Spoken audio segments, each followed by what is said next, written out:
Hamdü sena Rabbimize, biz Kur'an'ın yolundayız. Salat selam Nebimize, biz Kur'an'ın yolundayız.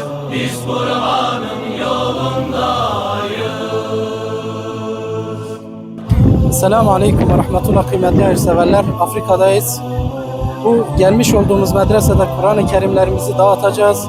Bu manada bizlere desteklerini esirgemeyen, Kur'an bağışında bulunan hayırseverlerin Rabbim hayırlarını en güzeliyle hanelerine yazsın. Kur'an-ı Kerimleri inşallah buradaki mazlumlara ileteceğiz. Rabbimiz hayırlarınızı en güzeliyle kabul buyursun. Allah'a emanet olun. Selamun Aleyküm ve Rahmetullah.